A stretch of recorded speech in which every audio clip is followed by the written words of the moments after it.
blind king rode into the deadliest battlefield in Europe. He couldn't see a single arrow coming. He didn't care. By sunrise, he would be a legend carved into the heraldry of a rival kingdom.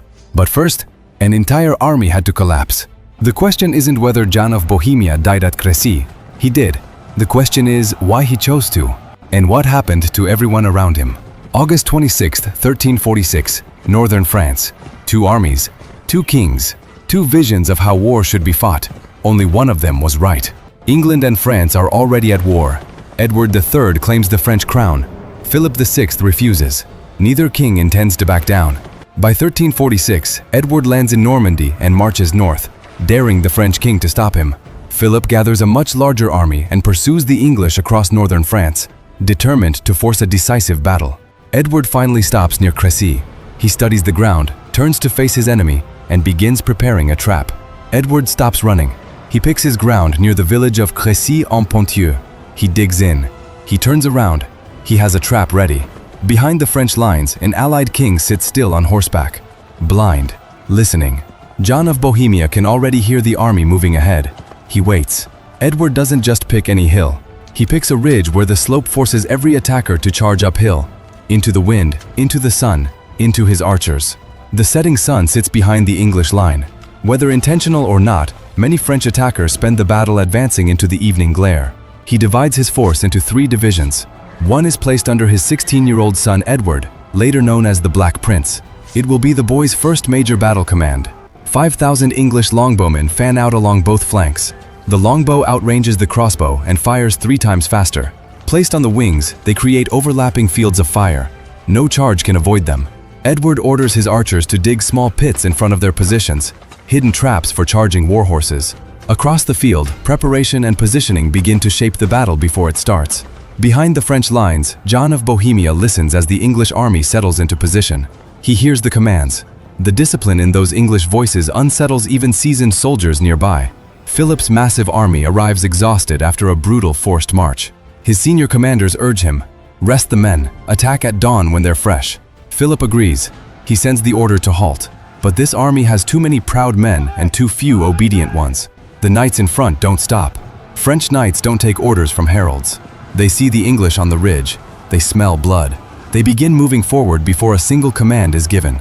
Philip watches his army unravel. His battle plan evaporates in real time, replaced by the chaos of 30,000 men with no coordination and every intention to charge. Philip throws his Genoese crossbowmen forward first.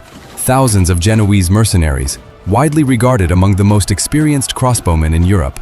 Their job: break the English line before the cavalry charges. The Genoese advance toward the ridge, shouting their war cry 3 times, a psychological tactic designed to rattle the enemy before a bolt is fired. The English don't move. 5,000 bowmen stand in absolute silence, watching, fingers resting on strings. The Genoese are almost in range. Behind the French army, John of Bohemia hears the distant exchange begin. He cannot see the ridge ahead, only the tension spreading through the ranks. Hours earlier, a thunderstorm had swept the valley. The Genoese left their crossbows out. The strings are wet, slack, stretched beyond tension.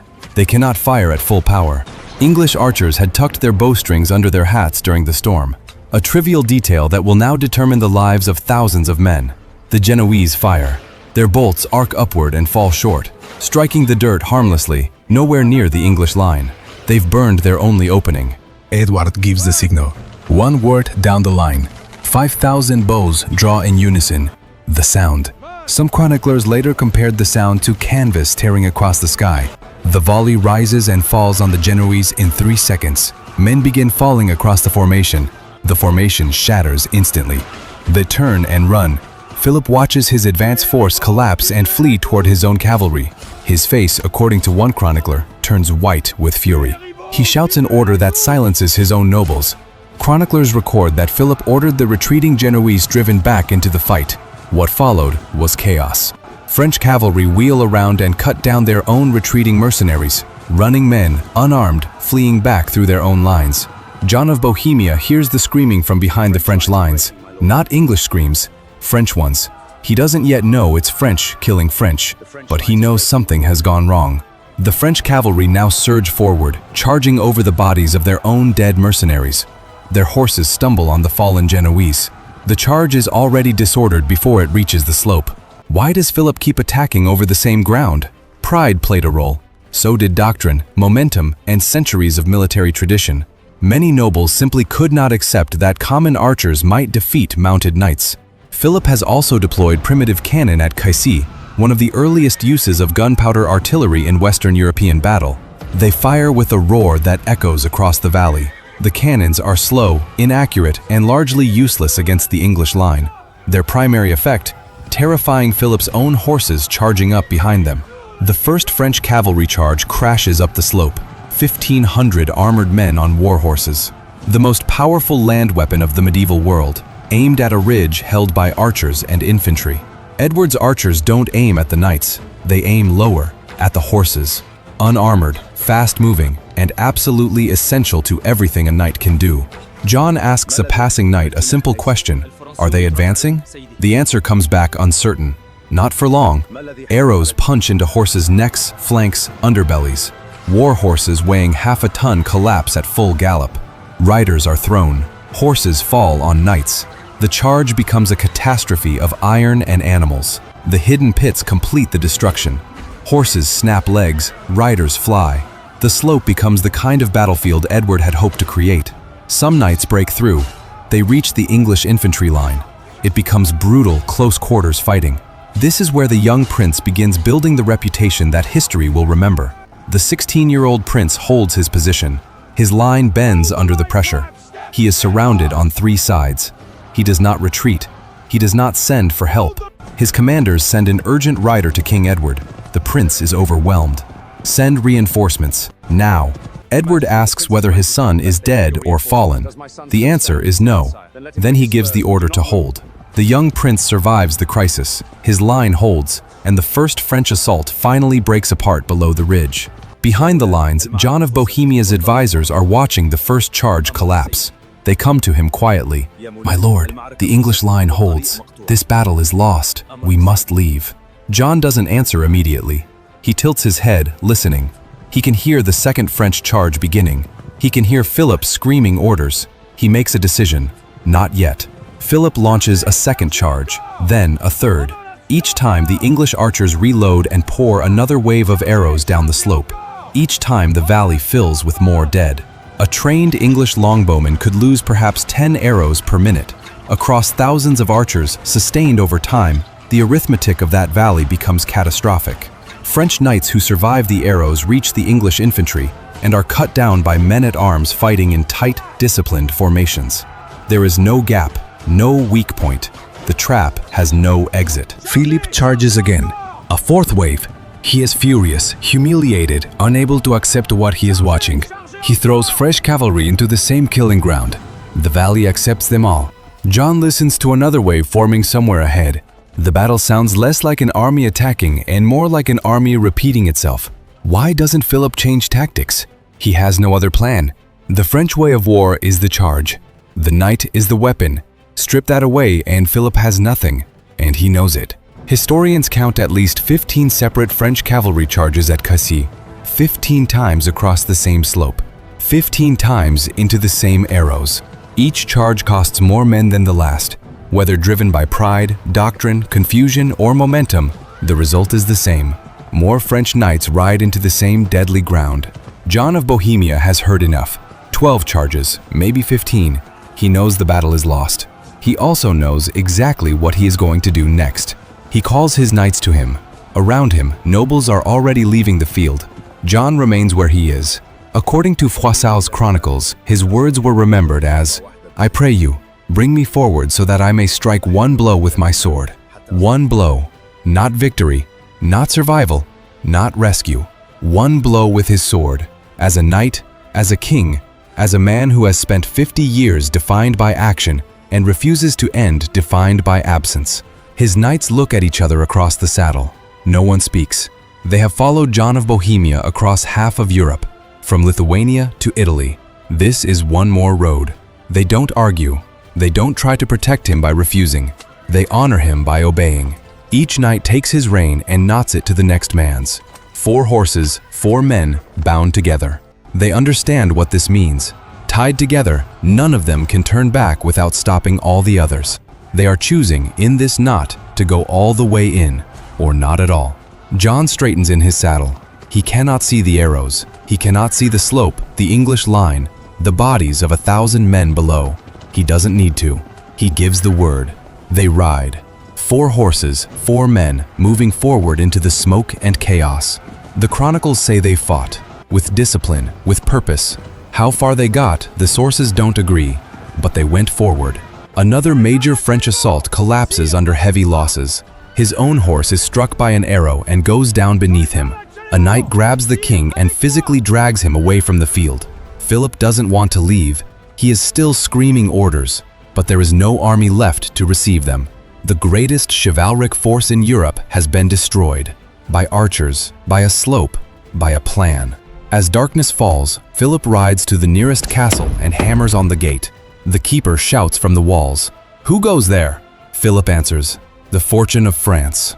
Whether the story is perfectly true or not, contemporaries remembered it because it captured the scale of the defeat. Not Philip of France, not your king, the fortune of France. A man defined entirely by what he had just lost. The morning after, the English walk the field. Edward and the Black Prince move through the carnage, surveying the battlefield, identifying the fallen nobility. Then someone stops. 4 horses, still tied together at the rein. 4 men, all dead, still seated in formation, as if frozen at the moment of the last charge. In the center, John of Bohemia, King of Bohemia, Count of Luxembourg, ally of France, blind since his early 40s. Surrounded by his chosen men, found where they had made their final stand. English soldiers who had spent the night killing French knights. They stopped. They stood in silence. Even enemies recognized what they were looking at. This was not a defeated man. This was a choice. The Black Prince ordered John's body treated with full royal honors. He was moved not by sentiment, but by recognition. John had done something the prince himself might never be called to do. According to a later tradition, the Black Prince adopted John's famous ostrich feather badge and the motto, Ich dien, after Crecy. Whatever the exact origin, the feathers and motto eventually became enduring symbols of the Prince of Wales and remain associated with the title today. Contemporary accounts describe devastating French losses among princes, nobles, knights, infantry, and mercenaries. The scale of the defeat shocked contemporaries across Europe. English losses, perhaps only a few hundred men. The asymmetry is almost impossible to accept, although the exact numbers remain debated by historians. How? Terrain. Edward chose a slope that turned cavalry momentum into a liability. The attackers worked hard to reach him. His men barely moved. Discipline. 5,000 archers firing in coordinated volleys, not scattered, not panicked, not improvising. Each volley was a command. Each command was obeyed. Technology, but deployed intelligently. The longbow outranged the crossbow. But Edward's real innovation wasn't the weapon. It was 5,000 of them firing together, from both flanks simultaneously.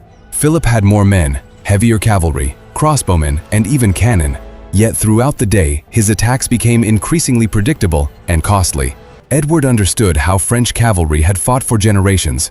He built a battlefield that punished repeated frontal attacks and rewarded patience, discipline, and position. Within days, Edward marches north to Calais. Crecy wasn't the destination, it was the key. The port will fall after 11 months. England holds it for over 200 years. News of Crecy spreads across Europe within weeks. The reaction isn't celebration or grief, it's confusion. How? How did this happen? The answers shake every court on the continent. Feudal cavalry, the backbone of medieval warfare for 4 centuries, had been broken by infantry and common archers on a single afternoon in northern France. John of Bohemia's body is carried back to Luxembourg with full military honors. He is buried as a hero, not because he won anything, but because of how completely he chose to be there. He didn't die defending his kingdom. Bohemia was safe. He didn't die for his own cause. This was Philip's war. He chose this battlefield because he refused to be the man who sat it out. Every kingdom in Europe begins rethinking its armies after Crecy. How you fight, who fights for you, what weapons you carry. Crecy forces all of it open for examination. Result 1. England captures Calais in 1347, a permanent foothold on French soil, made possible by the campaign that included the victory at Crecy. It will remain English for over 2 centuries. Result 2. French military prestige collapses. Philip loses the loyalty of key allies. The myth of chivalric supremacy, the idea that noble knights cannot lose, dies on this slope. Result 3. The longbow becomes the definitive weapon of English armies for the next century. English commanders continued to rely heavily on the longbow in the generations that followed. The tactical lesson: superior numbers mean nothing when your enemy controls the terrain, the timing, and the tempo. Edward didn't win with more men. He won with better decisions made before the battle started. Philip's lesson, the one he never absorbed: pride is not a military asset. Repeating a failed strategy with greater emotion is not courage. It is the most expensive kind of stubbornness. John of Bohemia lost his sight years before Crecy, but on that field, he saw something many kings never do: how to face the end without flinching, without excuses, without turning away. Crecy, one slope, one trap, one teenage prince, one blind king who asked for a single blow and rode forward into history. If this story stayed with you, subscribe. The next saga is already loading.